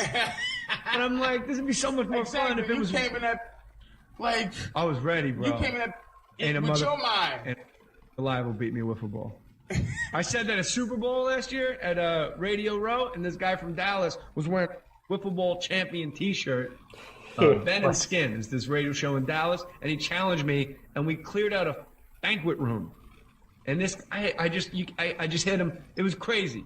And he had to go on the radio, and everybody just called and made fun of him because they filmed it and they go, we'll put it on YouTube. Your humiliation. I said, all right. It was Roy Jones and James Toney's talking shit to him. When did you know you were funny? When did you know you wanted to do comedy? I didn't mean to stump you. Jesus. The look on your face. Seriously? Yeah. 17. 17? Like dead ass, and then it took till I was 22 to do it. So I talked myself out of it for 5 years. I just didn't do it, and finally I did it at 22, 1992. But at 17, I wanted to start. Are you going to start talking yourself into shit? I do.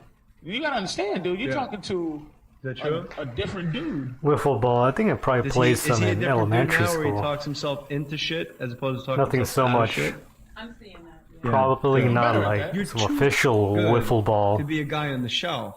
You can't Just using a be wiffle like ball the guy for on the like bench 'cause baseball the coach type doesn't know thing. you're there. You got to be the guy to get on the plane and go do the office. You're too funny, and you have a presence that's too. I'm way better than I used to be, though. And you're way better. Here's the other thing.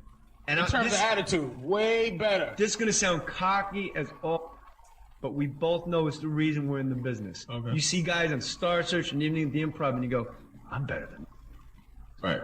You know, when you go and do these shows, you can kill them, you can crush them.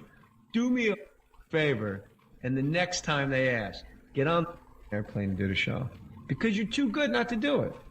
And when you do it, all those people splinter off into their other shows, and all it takes is one out of those 14 bullshit producers to get two broke girls and go, hey, you know who'd be a great super? I don't know who's super.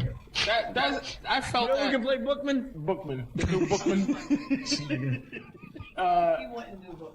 No, I know. I'm just saying. I know what he you're would. saying. He didn't have to suck anybody. You know what's about to happen with these dogs The here. Charlie Sheen roast was a big step in that Huge. direction. Because my instinct usually is to say it, but like I said, the instinct to say no is always there with a reason. play baseball and softball? Nice. Like I didn't do Flavor Flav roast till I didn't do played it a- because of I didn't tiny know bit of whether- it. So I decided to do Throughout the school the years. Charlie Sheen roast helped me in that term. It But can I'm be a fun. lot better with that than I was a long time ago. I will give myself credit for that. So What's the weirdest celebrity that you've met that you were surprised they knew who you were? Slash, Really? yeah, Slash is a fan. Nice. And he knew you from He Tough knew Crowd? stuff. He just Stuff. Yeah, he just knew me already. So that was very interesting. And where'd you guys bump into each other? At the roast, Oh, really? Yep. Oh yeah, the roast. Slash. Who Slash took a is shot at Slash? It was someone had a great night at Slash. Oh Jesus, Charlie and Seth. They were just talking about his old music. They basically with him because And I love you. I love Jezelnik out of nowhere. I don't know where he came from, but he made me laugh on the last roast before Charlie well, Sheen. that's what he. And that's what And then killed when me. you say you call him a waiter from medieval times. Yeah, just like get my turkey leg, motherfucker. Who are you? Where I'm from? Who are you? But when he was introducing them in that world, And that's all. But that's because the last roast. Yes! Did you see him? on yeah, that? no, Bro, he hit that shit so hard. His lines. Jeff Ross has been doing roast longer than Whitney Cummings was a glint in the eye of the guy that gave your mother. I mean, he said shit that was so. And a guy you don't know. Hey, the situation is here. You know, if you spend as much time reading as you did chasing skanks, you wouldn't have AIDS. And people are going, who Wow. is this guy? It was crazy. So like, it was Anthony's. so the next time you do a roast, Football, now I you, didn't really now, play much on the football. Podcast, I'm saying it out loud. You have to do the next roast. You Wall ball, have played to. a That's the bit of wall ball. I didn't really play No, sports it's in the the- place that they during knew recess. you. I would just and now the fuck people around. that didn't know who you were, that saw you take out Go Shatner, look at the and ants saw you or, take out Jezelnik, the swing and set did sometimes. Hanna-Barbera run at Seth. And of course, later on, just MacFarlane. hanging out with Like now, friends. those people are going to go, okay, good. This is a good roast because they're going to say these people here. He's here. He's here. Now you're the guy. Patrice is here. Right. Like now you have to do the roast, and you got to talk yourself into realizing that that's why it's all. It's step, step, step, step, step. I agree. I can't disagree. The with next that. roast, if they're roasting fucking, Peter Brady, just go and just fucking blow him up and get out of there. People were big on Jay, tetherball 5 years ago, I'll tell you. in shit. elementary. I remember the later years of elementary. But- People You can tell me I've that changed. too. people got pretty You I and I have always excited had about an odd playing one. that. They was Be forming quiet. lines to play fucking tetherball. Day one, I don't know what it was. Tetherball. That's funny. It was And fun. Odd, be quiet. It's true though. I remember I'm fucking in lines Boston, of it. Steve Cato and doing those When you would weird. get to school, the first recess in the morning. Odd, be quiet. And I'd be quiet. I will say, what I'm shush. saying, I'm a lot more open to thinking. Launch off, because yeah, I just don't jump want off. to be just a martyr in this game. Sometimes like, just all the collect a things bunch I of could have spit been, in your mouth and just oh, kind you of gotta like watch this YouTube thing. spit it out as far as you could. I want to enjoy the business. I just know what makes me happy. Yeah. And I just want to be. I want to be happy too. You know what I'm saying? I don't want to just make a bunch of money. If the roast doesn't particularly make you happy, you have to now compartmentalize and realize it's now a job, one of many jobs that you do, and check that box. You are now in the roast. You're in that little group of people Fair enough. that people go, I know it's going to be. Jeff Ross is like this royalty in roasts, and you're as funny as Jeff Ross. You know what I mean? But when you, And Jezel, but when you, and Jeselnik let me is ask you not. this. Let me ask you this, and not as far as fear of anything, but you go. Oh, the roast, 17 years straight. You do the roast. Isn't there a place where, like, you hosted the NHL? Motherfucker, you're on 2. Like you hosted the NHL. But we're not talking about 17 years. Yes, sorry. Go ahead. You hosted the NHL. Yeah. And you did well both times. Yeah. Isn't there a third time where you go, let me just let them? No, I'm like a dog with a toy in its mouth. That's my job, and no one's taking See, I that shit always from think. me. I'm like a pitcher that don't I want always to come out of the thinking, game. let them have enjoyed the moment. That's where the money comes in as well. Why should I give this checkup? This is an A night of my life, and I talk for 10 minutes, and I get a check. I hang out with these people. Everyone enjoys what I do. Why would I release that to let some douchebag come in and do it? See, that's where. Why? I don't know. I can't argue with that because your money out of all this interview, what you motivated by dough. But here's what you also have to understand. This year I've had 4 jobs where I made no money. I don't make any money from the podcast. And the But I podcast. tell you what. Back then, none of the studios were actually soundproof. So you could always hear what the others were working on. And I was working in my studio, I was hearing, this piano melody coming from Maurizio Studios. And I remember I thought, wow, this is beautiful. I'm blue. When I first heard the melody, it was a piano melody. But it was really hard to imagine where it would fit. And Massimo goes, we're gonna make a dance track out of it. Then we turned on the radio and the song was there. That's when it really blew up. It was like, bang.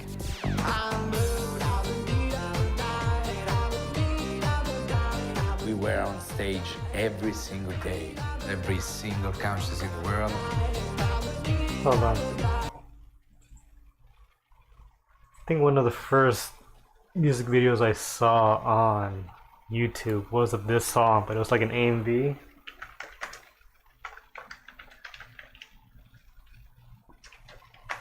I think it was a Code Lyoko one. Oops, sorry, buddy. Oh shit. This one's 17 years old. 13. Let's try this one.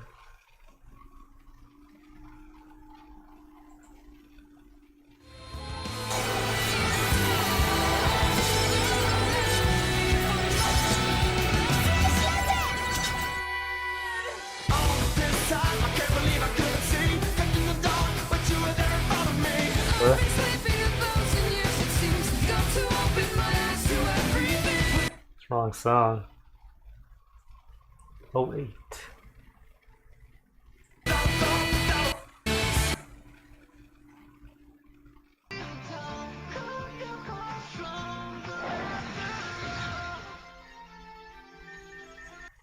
don't think it was this one.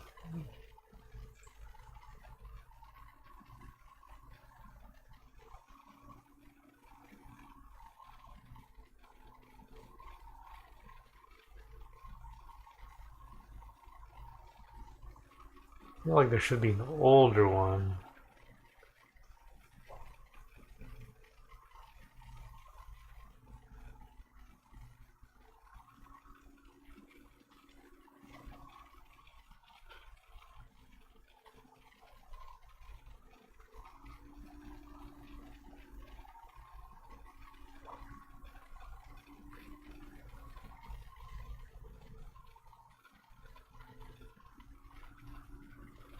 Anyways.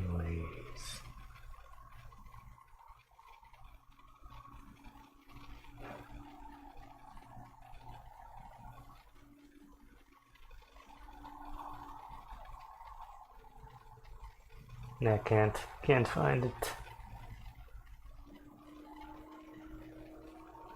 Code Lyoko. Cool Cartoon Network show about a group of kids that go online to fight evil. It's been spreading to the real world. Pretty keen show. It's a mix of 2D and 3D animation, French. The lyrics really. I remember loving the idea of it, but really pushing people. it's kind of hard to rewatch. We wrote the song. Pretty bad in 2 pacing hours. and such, But this is only the as beginning. any kid show would be. Yo, listen up. You were 11 when that came out? Nice. About a little guy that lives in a blue world.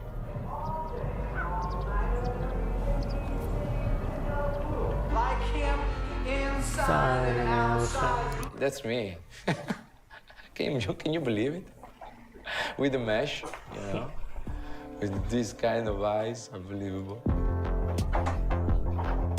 The first time I met music was when I was 5 years old. So for me, music was always part of my life.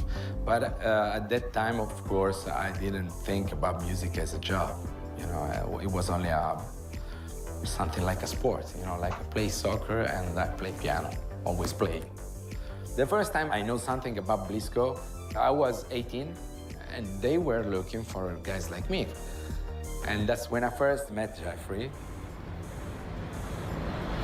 We're headed to the Blisco Studios. So this is where a great part of the magic happened. And it still feels weird to walk in because it's been home for a long time. Blisco was and is a big studio, and you had different kind of people working in it. There were musicians, singers, producers, DJs, mainly to produce dance tracks that would end up on compilations and somehow create artists that would play the tracks live, if it really worked out. At the age of about 11, I moved from Brooklyn to Sicily. But the singing process came in a little bit later. I was a George Michael fan when I was a kid. And I was listening to Careless Whisper, so I was like 17.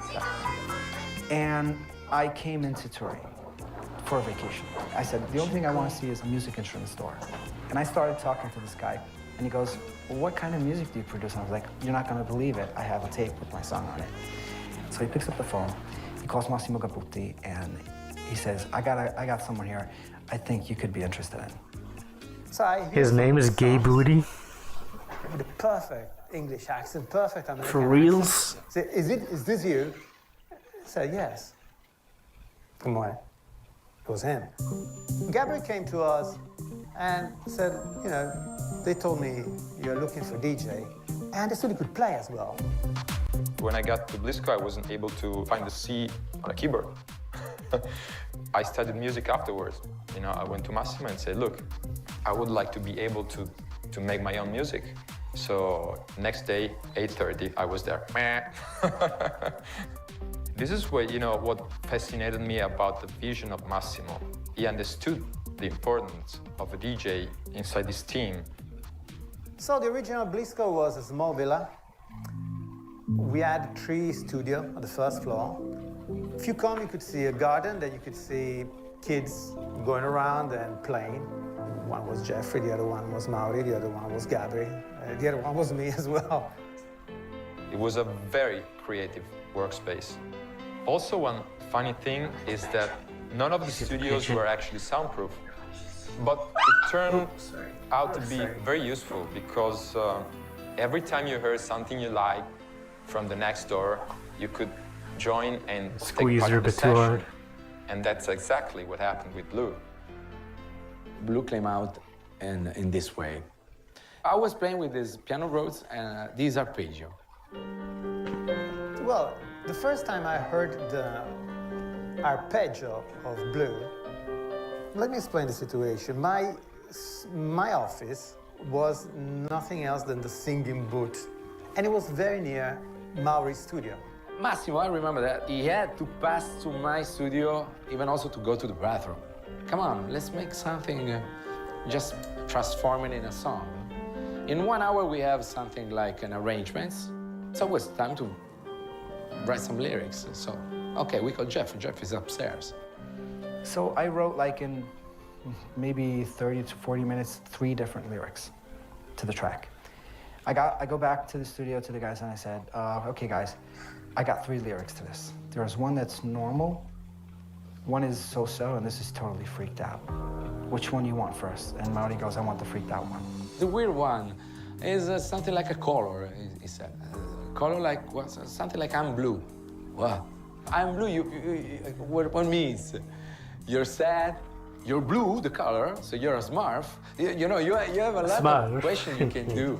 Just one with one title. And I understood that It'd be everybody Sonic as had well. their own way of seeing things. And then I thought that the metaphor of a color would be great. Doraemon. Because if you had your own personal lens with your own personal color, that you would filter the world and It'd be everything. Kyogre. And that's what got me into writing the lyrics. Squirtle. And what we had basically was the lyrics of the verse and of the chorus, of course, which is the dabba-dee, you know, the dabba-dee thing came in from Massimo. He goes, why don't we just don't use words here and put in something that is so international that anybody can sing it. So that came my contribution, which is something that can be sung by a kid or can be sung by a crowd of football fans.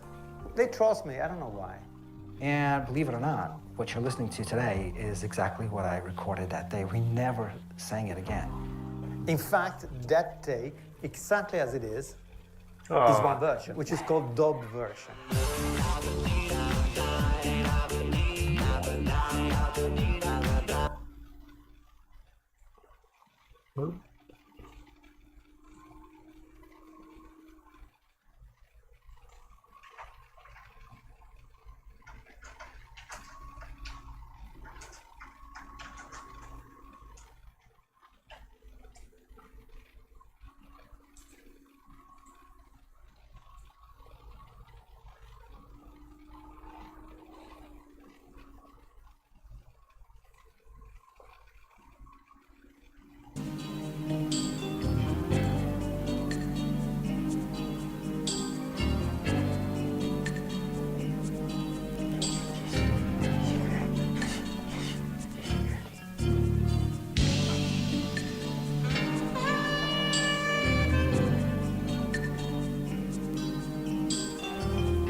Got to.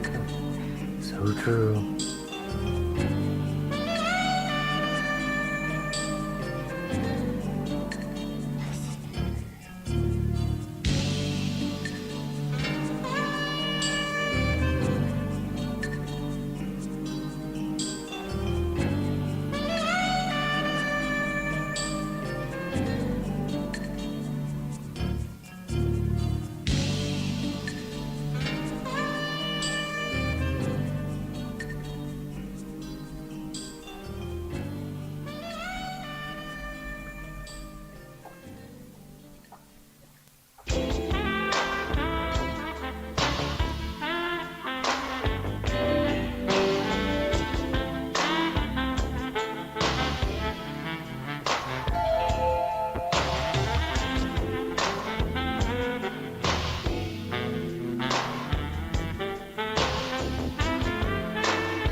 Yep. Oh, okay. There we go. That took a strange amount of time. But it was a Vice video, so I should have known better.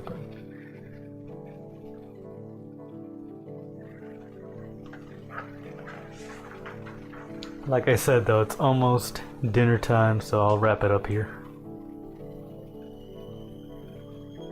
Sorry, Chemo. But maybe we'll be back a little bit later. I only have the supersonic part of the game to wrap up on DX. And I think I could do that then. But yeah, thank you, Anthol, Chemo, Scrote.